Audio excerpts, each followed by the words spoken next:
Hi, I'm David Edmonds of the BBC World Service, and this is The Big Idea. I found the most fascinating ideas around and the people who thought them up, and I'm going to do my best to explain them. Norway is rich. Sierra Leone is poor. But why? Today's big idea, the reason some nations succeed and others fail. 25 years ago, I visited a medium-sized town in North America, Nogales. I remembered the walnut trees. Nogales means black walnuts in Spanish. Most people in the north of Nogales are reasonably well off. People in the south of Nogales are much less well off. But there's something I haven't yet told you about Nogales. My name is James Robinson. I'm a university professor at the University of Chicago in the United States and director of the Pearson Institute. Professor Robinson has studied the difference between prosperous and poor countries. What I haven't told you about Nogales is that it has a border running straight through it. Here you have a territory, a valley in southwestern United States, and in the 19th century, a border got plonked in the middle of it. Before President Trump got excited about walls, there was already a wall in Nogales. And north of the wall is the United States, and south of the wall is Mexico.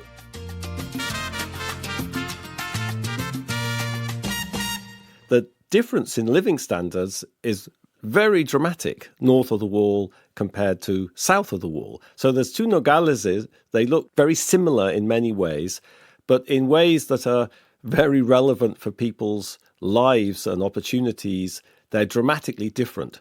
I'll return to Nogales later, but the disparity in wealth between North and South Nogales is small compared to that between the richest countries in the world and the poorest. The gap is extraordinary. I mean, the income per capita of Norway would be at least 50 times the income per capita of a poor country in sub-Saharan Africa like Sierra Leone, or a country in the Americas like Haiti. So that's just an extraordinary difference in terms of people's lives and people's welfare. There's a much more tangible measure of this. In Norway, people live on average 30 years longer than in Sierra Leone. All sorts of explanations have been proffered to explain this dramatic mismatch in the wealth of nations. Culture.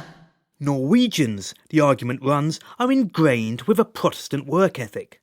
By contrast, in some other places, people are bone idle. But culture can't account for Nogales.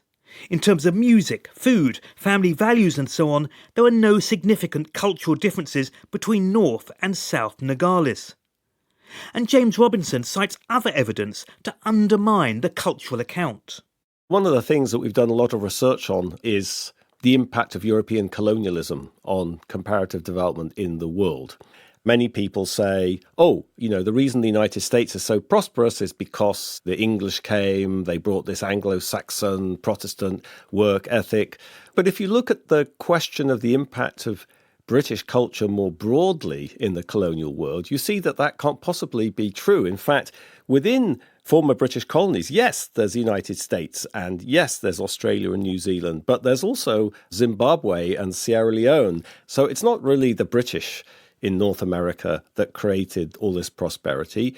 It's just the context in which the colonial society formed. So I think that colonialism is a great source of evidence that cultural hypotheses don't really explain comparative development either.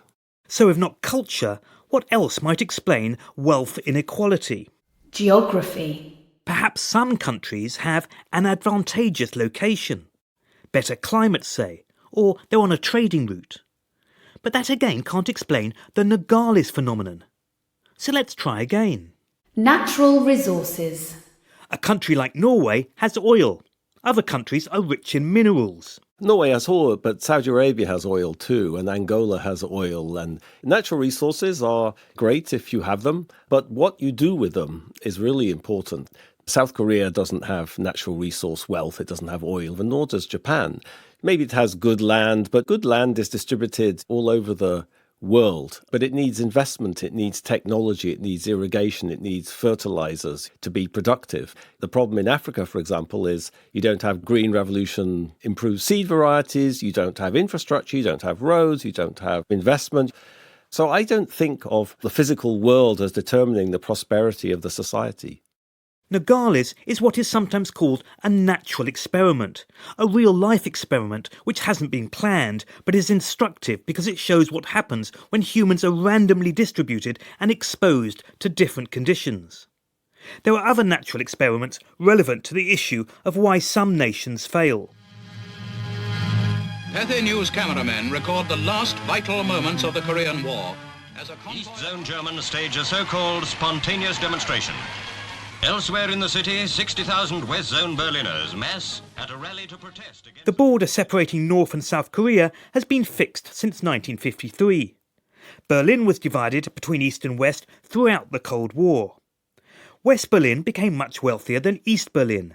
South Korea has become much richer than North Korea. Clearly, culture, geography and natural resources can't explain this. So what can? In a word, according to James Robinson, institutions. The organisations and rules that regulate our lives. I just mean the rules that humans themselves create, which influences their incentives and opportunities. Human beings respond to incentives, but we create rules in society that create different patterns of incentives, and that makes all the difference.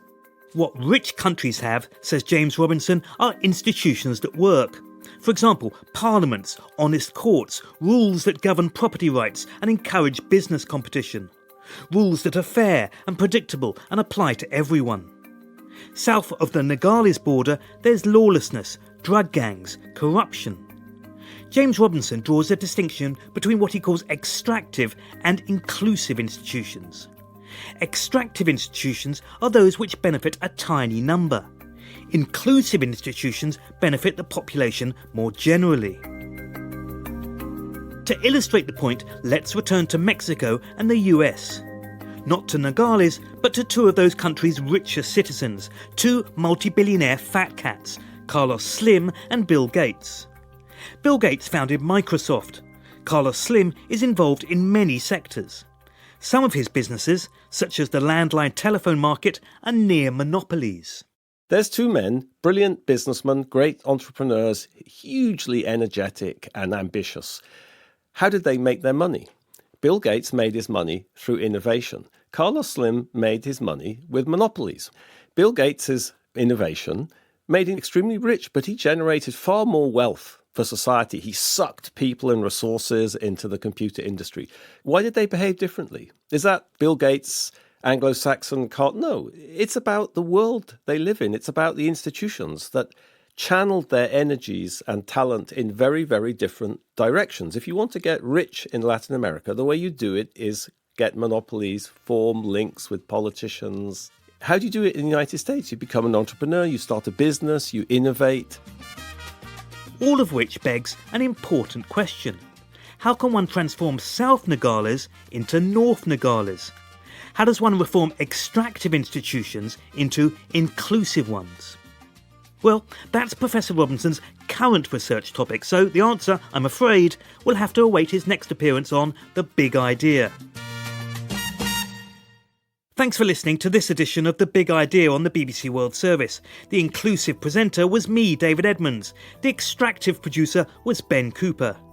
If you've enjoyed this programme, do feel free to comment if your podcast provider allows this. In the next and final episode in this series, does it matter what happens after your death?